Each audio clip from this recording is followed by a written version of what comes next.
Hello. Hey. Mike and Mike. Mike and Ike, Mike and Mike. I could be seen on water, but I'm never wet. What am I?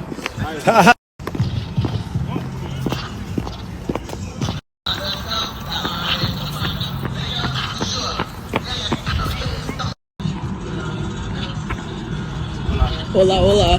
¿Cómo estás? Bien, ¿y tú? Bien, bien. German word of the day. But cloudy.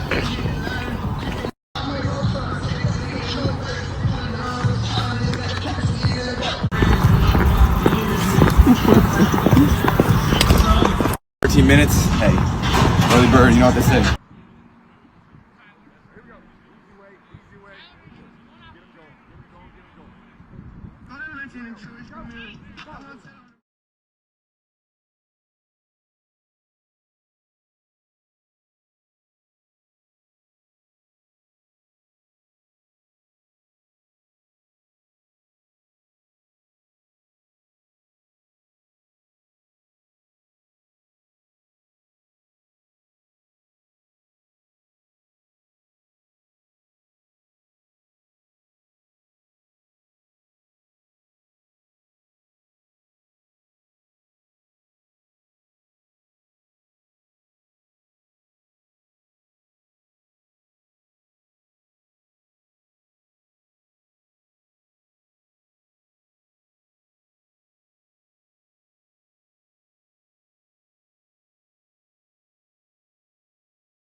Curious what you thought of Brandon Coleman's performance in his first full game, and was there anything that you felt like because of what he can do maybe changed a little bit of how you call this play versus that play because of his skill set? Yeah, we're going to try to maximize what he does best throughout. Very athletic in the run game and the screen game, and that is apparent when you watch the film. But I thought he battled well. He continues to get better. Had the setback in training camp, but since then has just really worked hard in the meetings, on the practice field to get better, and that's what you like to see, is just steady improvement. And you saw that against some really good rushers. He had a couple that he'd like to have back, but that was a great group that he was facing. I thought he battled and competed at a high level. And we're excited to have him, man. I've watched this guy since he came out of college.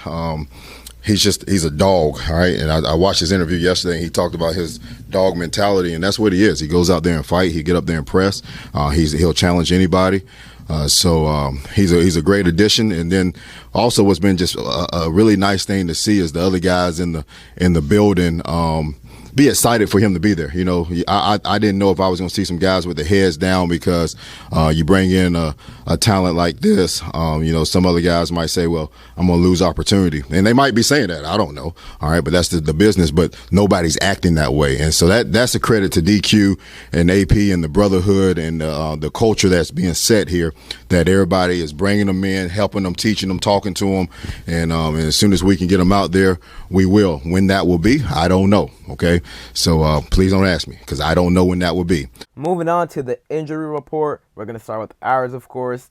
Cleveland Farrell, he didn't practice today. However, this is kind of a trend now where he practices on Wednesday and Fridays. However, he's not going to practice on Thursday. They're going to give him that rest day. So it's kind of a trend now over the past couple of weeks, and I expect it to continue to be a trend over the rest of the season. So Cleveland Farrell, he's going to be fine for Sunday's game most likely. Marshon Lattimore didn't practice again with that hamstring injury, so if I had to guess, he's probably not going to play on Sunday against the Steelers. I said yesterday that I still feel like he will play versus the Steelers on Sunday, but we have to see tomorrow, and tomorrow has arrived, and he didn't practice once again, so we're going to need him in the long run, of course. I'm pretty sure he hurt his hamstring on Thursday Night Football versus the Broncos back in Week 6, and the Saints kind of rushed him back versus the Chargers the following week, so that was kind of a bad decision there. So kind of re-aggravated the hamstring, which is why he's out for an extended amount of time. I do expect him to go against the Eagles. However, if he doesn't go against the Eagles, then he'll probably return for the Cowboys in Week 12. So got to monitor Marshon Lattimore, and Joe Wood Jr. said himself in his press conference that He doesn't know when Lattimore will return. However, he's obviously super excited, to get a guy like Marshon Lattimore, one of the best cornerbacks in the NFL, great in single coverage, great in man coverage. He is an absolute dog and is a guy that Dan Quinn and Joe Wood Jr.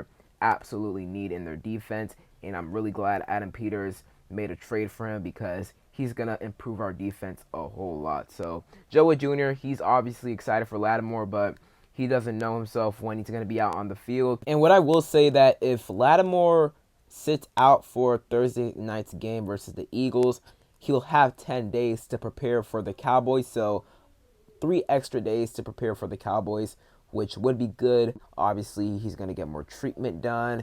He's going to get more tests with team doctors and with the coaching staff. So sitting Thursday night would, you could say, benefit him. Like, it would definitely benefit him in a positive way. However, we're going to go up against A.J. Brown, Devontae Smith.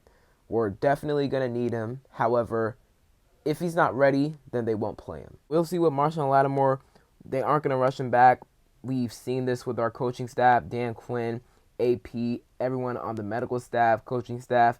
They're not going to rush the guy back if they are not looking like themselves. So until Marshon Lattimore is looking like himself, until he feels ready, until the coaching staff feels like he's ready, then he's not going to be out there on that field, which I 100% side with. So that's that right there. And then Corn Lucas, he's going to be out this week most likely. Obviously still dealing with that ankle injury. Probably going to be longer than, we anticipated him, or us fans anticipated him being out, which definitely sucks. But hopefully Cornelius Lucas can make a recovery soon. Hopefully he can return soon. And for now, Brandon Coleman, who did a great job versus the Giants on Sunday, will have to hold it down. And then Dorrance Armstrong, Dante Fowler Jr., Brian Robinson, Austin Seibert, he was limited today, which is great. He's dealing with a right hip injury. He didn't practice yesterday. However, he was limited today. So I expect them to be good to go for Sunday's game. You also have Andrew Wiley, Colson Yankoff, Tyler Biotish, and Noah Igbinoghene.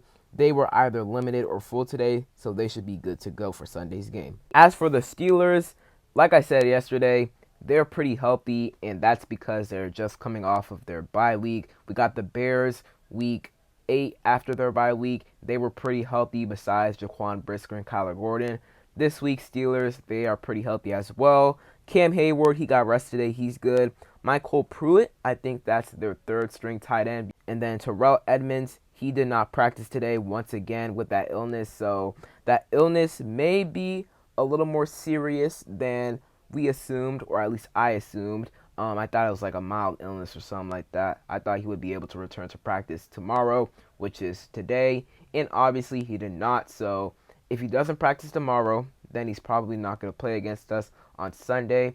I don't think he's the Steelers' starting safety or one of the starting safeties for the Steelers. I'm pretty sure it's Minka Fitzpatrick. I know Beanie Bishop is their slot or nickelback. Terrell Edmonds actually might be the starting safety. I don't know. When I go over my preview video tomorrow, we'll talk about that. But Terrell Edmonds didn't practice again today, so it's looking like he's not going to play on Sunday versus us, but we shall see. And then everybody else, Nick Herbig, Justin Fields, Zach Frazier, Cordero Patterson, and Ben Skoranek, they were either full or limited today, so they should be good to go for Sunday's game as well. So I hope you guys enjoyed today's video. If you did, leave a like down below, subscribe, and turn on notifications.